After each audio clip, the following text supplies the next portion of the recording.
These historic maps often show all the locations in the Bible which have not been lost, they've simply been forgotten. Beginning in the bottom left, you can see all of the important features of the Exodus crossing on this one historic map. Bottom left, Jebel Ataka, the mountain and the cliff, which is Baal-Zephon.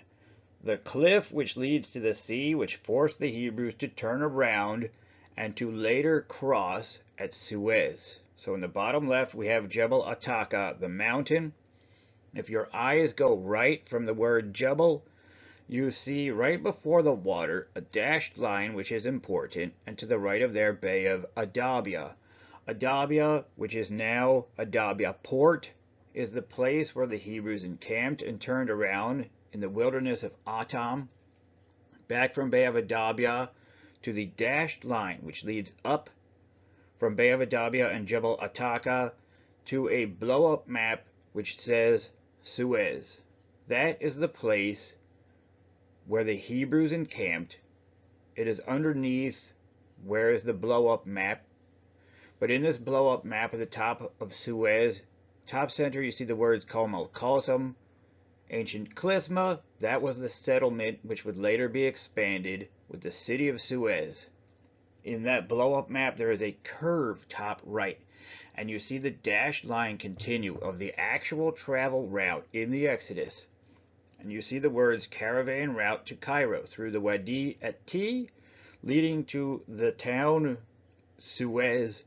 Here is where it gets the most exciting. To the right of the word Suez is mosque.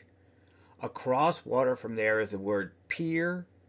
Continuing to the Suez Canal and landing place, you can see how the road ends at Suez, continues from landing place down and to the right, along the words Arabia Petraea, down to the bottom right corner, Aeon Musa Moses Springs Sea Corner map. That is Marah. That is the actual Moses Springs.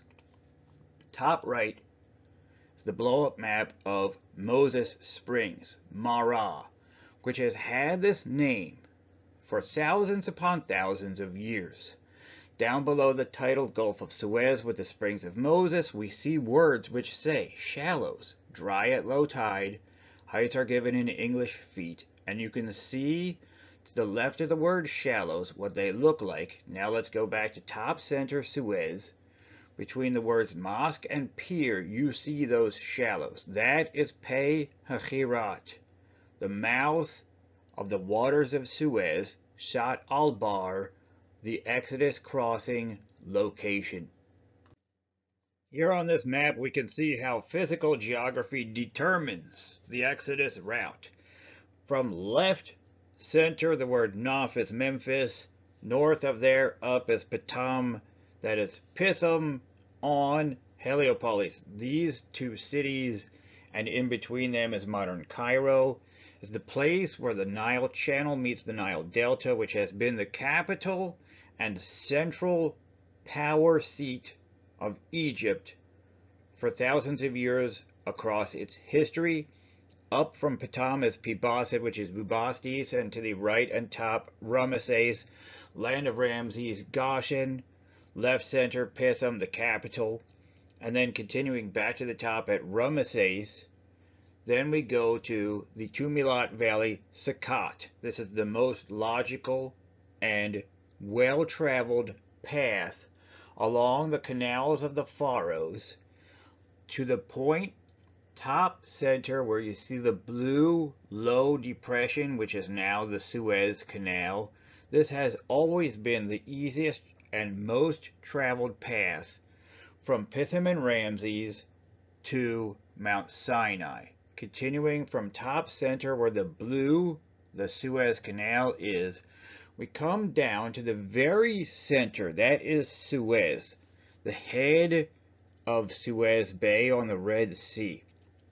From the very center to the left, we see a bracket, a red mountain, and the word Baal-Zephon. So you can see how daunting it would be to travel along the west side of the Red Sea beyond this point.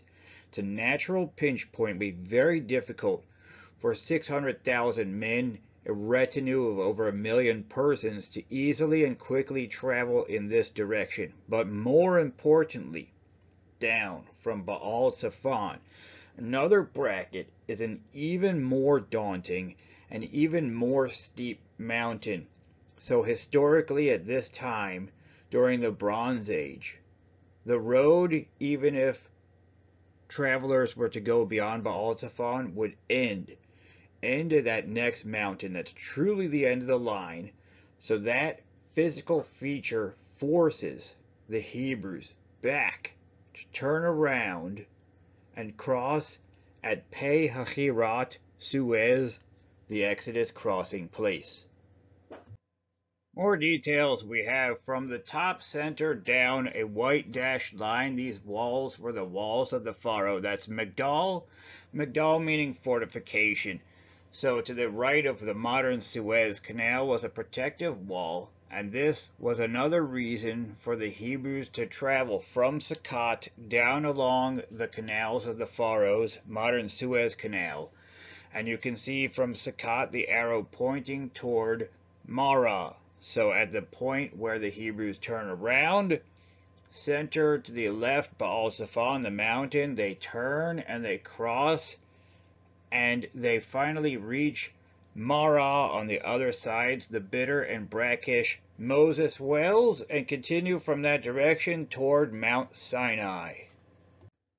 The names on this last map are explained further in my other presentations. The key is, if you look to the left of each name, your eyes can see a road, a route which would be traveled in the most direct path from Marah along the left side, the western side of each of these names, to Mount Sinai.